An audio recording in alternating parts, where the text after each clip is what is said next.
So, standard multilayer perceptrons are mathematically proven to be universal approximators. Given enough parameters, they are guaranteed to represent any continuous function. Yet, despite this solid mathematical guarantee, when you deploy them on basic physical reasoning tasks at scale, they completely fail. A human toddler can stack 3 wooden blocks in a stable tower on their first try, natively grasping the physical logic of gravity and surface area. A standard multilayer perceptron, even armed with billions of parameters, cannot reliably infer that same physical logic. The sheer scale of the network simply doesn't translate into the ability to reason about physical objects. To put a hard number on this failure, a standard MLP tasked with a simple maximum value difference problem scores a catastrophic 9% accuracy. It is essentially guessing in the dark, attempting to learn the task purely by mapping inputs to outputs through dense layers of weights. But on that exact same task, using the exact same data, specialized architectures hit 96%. The setup is a treasure chest game. The network is presented with 25 individual treasures. Each treasure has a specific location, a distinct value, and a color. The task asks a very direct question. What is the difference in value between the most valuable treasure and the least valuable treasure in the entire set? A standard MLP stumbles blindly here, hitting that 9% mark. But an architecture called deep sets, which structurally processes each object individually before pooling the final results together, succeeds effortlessly. The problem isn't the underlying data, and it certainly isn't the parameter count. Widening out, this discrepancy reveals something fundamental about the state of deep learning. We build massive networks, throwing unprecedented amounts of compute at them, hoping that scale alone will magically induce reasoning. But empirical evidence from researchers at MIT and the University of Maryland proves that architecture, not just scale, dictates generalization on complex reasoning tasks.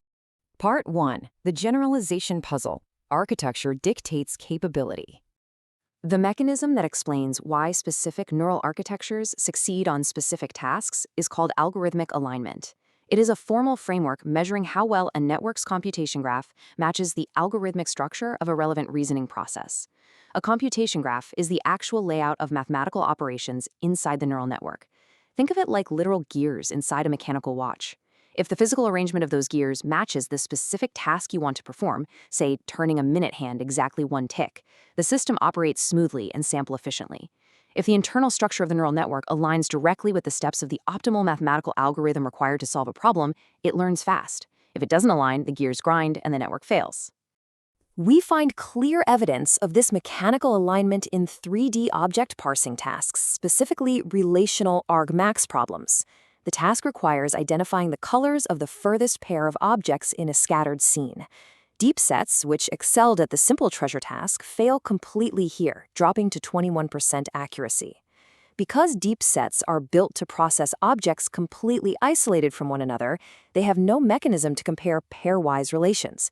Their alignment is fundamentally broken for this task. However, a graph neural network, or a GNN, with just a single message passing iteration aligns perfectly. Message passing literally takes information from one node and hands it to a connected neighbor, naturally summing over all pairs of objects and establishing their relationships. This tiny structural difference pushes the GNN to over 90% accuracy. Moving to a more complex domain, consider a monster trainer map. The network must determine the optimal cost to defeat a specific monster by calculating the shortest path through a series of interconnected nodes, each with unknown costs. This introduces the powerful concept of dynamic programming. Dynamic programming is a method of recursively breaking down a massive, overwhelming problem into much smaller, simpler subproblems. It solves the smallest piece, saves the answer, and uses that saved answer to solve the next slightly larger piece. You cannot solve shortest paths, perform complex visual question answering, or predict intuitive physics without this step-by-step recursive breakdown. Part 2. Designing for the task. The mathematics of alignment. Look at the iteration logic of a graph neural network compared to the Bellman-Ford algorithm, the standard dynamic programming solution for shortest paths. The mathematical mapping of operations is literal, not just a vague intuition about relational inductive biases. Forcing a standard MLP to solve a shortest path problem is like asking a flat matrix of weights to spontaneously invent, optimize, and perfectly memorize the logic of a massive nested for loop from scratch. Asking a neural network to do that is a bit like handing someone a pile of sand and asking them to invent a microprocessor by lunch. The statistical probability of an MLP learning this complex algorithmic structure sample efficiently is virtually zero. It just doesn't have the gears for it. The graph neural network, however, already has the foundational structure of a for loop built directly into its architecture. The literal code-to-code alignment between a GNN and Bellman-Ford is obvious here. Because the structural loops already exist in the GNN's physical architecture, the network's multi-layer perceptron modules only have to learn one highly constrained thing, the simple relaxation step. In the context of traversing a map, a relaxation step is nothing more than a sum and a minimum operation over neighboring nodes, checking if the path through a neighbor is cheaper than the current known path. Worth sitting with for a second. The neural network does not have to learn the overarching algorithm. It only has to learn the single, isolated update parameter required by the algorithm it structurally mimics. The exact numbers from the monster trainer task definitively prove that multi-iteration graph neural networks are required to mechanically align with dynamic programming steps. An MLP scores 8%. A GNN restricted to a single iteration scores 27%. It cannot align with dynamic programming because dynamic programming requires recursion over time. One single iteration only sees one step ahead. It cannot plan out a route. It cannot recurse. Give that exact same network 4 iterations, and suddenly its structural graph can physically map to the recursive subproblems of the task, rocketing up to 94% accuracy.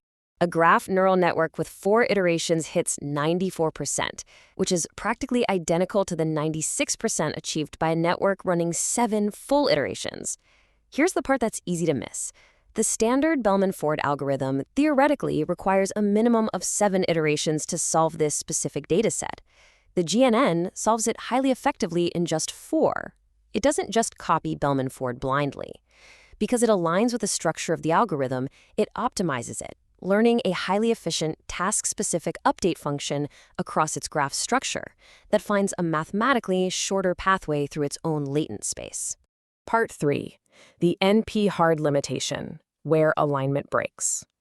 To Steelman the skeptic, graph neural networks are not magic, and they are definitely not a universal solution for all reasoning tasks. Because their success relies entirely on algorithmic alignment, they face a severe limitation. We see this clearly when networks tackle NP-hard problems, such as subset sum. The task is simple to state. Given a massive set of numbers, does there exist any subset within it that exactly sums to 0? Graph neural networks hit an absolute brick wall here. Their architecture explicitly aligns with polynomial time dynamic programming. In plain English, polynomial time means the problem can be solved by taking a reasonable, predictable number of steps that scale steadily as the problem gets bigger. Subset sum cannot be solved this way. It requires exhaustive search, mechanically checking every single possible combination, one by one. When applied to the subset sum problem, GNN accuracy drops drastically, hovering around 69 to 72%, while an MLP sits near 60%. The mechanical alignment is completely broken. To solve this, researchers designed a custom architecture called Neural Exhaustive Search, or NES. NES explicitly enumerates all possible subsets in its architecture and passes them sequentially through a long short-term memory network, or LSTM. The LSTM acts as a physical memory buffer, maintaining the state of the subsets as it churns through the exhaustive list. Because its computational graph mechanically and perfectly aligns with the algorithmic structure of exhaustive search, NES reaches a staggering 98% accuracy on the subset sum task. Part 4. The future of reasoning. Current state of research. The research established in May 2019 proves that algorithmic alignment gives us a formal mathematical framework for architecture design. Rather than relying on vague intuition or simply scaling up parameter counts to the trillions, we can evaluate exactly which reasoning tasks a network can learn efficiently by mapping its computation graph to the precise algorithmic structure of the problem. Which leaves us with a fundamental question. If reasoning processes literally mirror mathematical algorithms, and neural networks must mechanically align with those algorithms to generalize efficiently, does the structure of physical reality dictate the required architecture of our neural networks? Please note this video is drawn from What Can Neural Networks Reason About by Keeleyulu et al. Informational only, not advice. If you enjoyed the journey, a share or a subscribe goes a long way. Thanks for watching. See you in the next one.